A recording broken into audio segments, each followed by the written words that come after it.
Hello, it's Randi Rhodes. Here's a clip from our show, and go to randirhodes.com for the whole thing and a podcast. Buy a stinking podcast.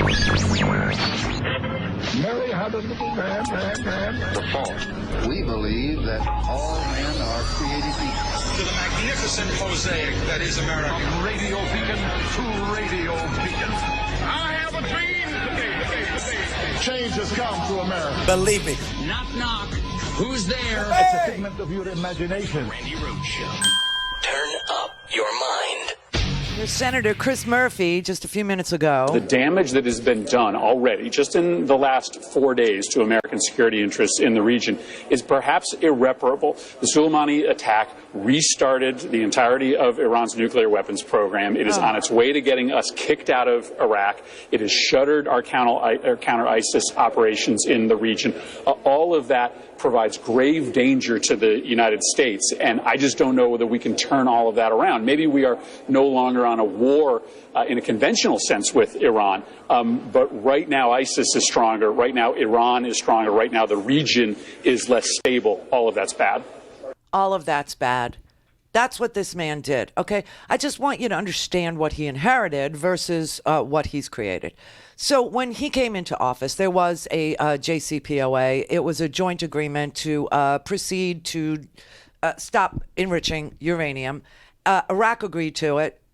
Russia was signatory to it. China was signatory to it. Every European nation in the world signatory to it. The United States signatory. And it didn't address any other thing. It was just an attempt to tell Iran that if they gave up their desire for and their march toward a nuclear weapon, they could have their assets unfrozen. They could be traders. They could sell their oil. They could build up their economy. They could, start taking care of their own people, their own country with their own wealth and all of that. And then as the economy would get better, we inherited a new president. And the new president could have and should have built upon the JCPOA and then said, now that your economy is looking good, now that the people there seem a little bit more secure, now that there are jobs, now that there's oil going in and out, and now that, why not let's get to the table and talk about all of these proxies that you control all over the place? Why don't we just sit down and talk about that? Because we understand, as, the fiercest military in the world, that there are two things you need to know. One, we can, take you out anytime we want, and we don't. And two, we get that you feel insecure because ever since we invaded Iraq, we keep building bases and we keep putting, missiles and, aircraft and aircraft carrier all around you. And so you've had to go out in the world and look for soft spots to create a line of defense for yourself because you could never take the United States on head to head. You would be annihilated. Instead of doing that, he unilaterally pulls us out of that joint agreement, that joint cooperation agreement that was signed by the entire freaking world, and then imposes sanctions on them after they agreed and were in compliance with all we asked them to do, which only had to do with nuclear uranium enrichment. So thereby, we knocked out any trust that they might have. Because 8 years it took to negotiate that, 8 years. Instead, Iran turns to Russia. Iran turns to Russia. Syria, Iran, Russia. That's the alliance there. Turkey, we freaking leave the Kurds to die. And Russia, literally on videotape, goes and takes our bases that the president hands to the Russians. Takes them. Videotapes it. And shows it to the world. And then just as a little, exclamation point to the end of these military operations, which Iran was smart enough to understand that they could not kill one single solitary American. And they really shouldn't kill an Iraqi either, because they were looking to unify the protesting Iraqis who were protesting against Iran's invasion of their government.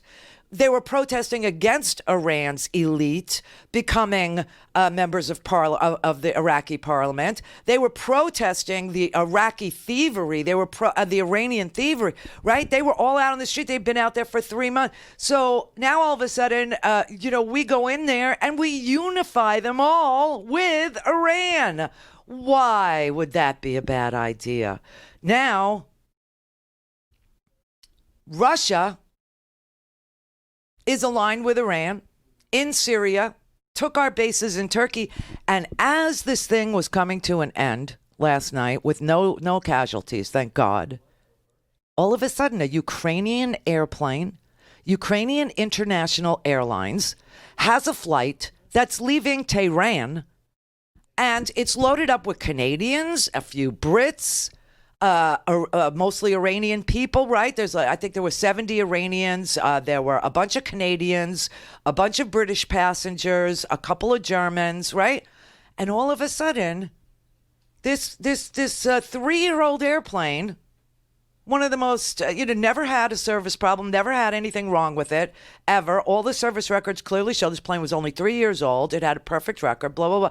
All of a sudden, you see it in the sky. You see sort of a explosion near its engine, and then poof, an explosion, and the damn Ukrainian airline is downed.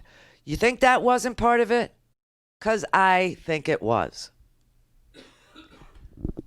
I think that was Russia sending a message too. So here's what we accomplished in the last 4, 5, 6 days. Iran has now said it's going to enrich uranium. Screw it. Iran is stronger because Iraqis and Iranians are now unified around their flags because the United States did a terrible thing on Iraqi soil. The Iraqis are terrified that they're going to be the battleground if something should happen between America and Iran. And they don't want to be the battleground for Iran and America to have a stinking war. They're done with it. There is no chance for negotiation with Iran to do anything more at all. The president did all this and didn't notify our NATO allies, so they're all peeved, okay? You got Brits fighting with us. He's such an idiot. He talks about NATO has to do more. Do you know who's in charge of the NATO operations in Iraq? Do you know who's in charge? Canadians. There's a Canadian general. He's in charge of our NATO allies. The Canadians left. They withdrew. They're out. They're gone. The Germans, they left too. They went to Kuwait because they were doing force protection too. So all the training of the Iraqis to fight, it all had to end because they all had to do force protection as their number one thing, and everybody's out of there, okay? And then Idiot Boy doesn't notify NATO that he's going to do any of this. And we are signatories to an agreement that say that we will never use any of our positions in Iraq to attack any other nation. I swear to God, he has just given Russia the entire Middle East. They already have Syria. They took the Kurdish territories. They took, in Turkey, in northern Iran. They took those. They videotaped themselves taking those bases. Donald Trump handed it to them. And now they have, an alliance with Iran, a unified Iraq with Iran, and they shoot down a Ukrainian airplane, I think. Go to RandiRhodes.com for the whole thing and a podcast. Buy a stinking podcast.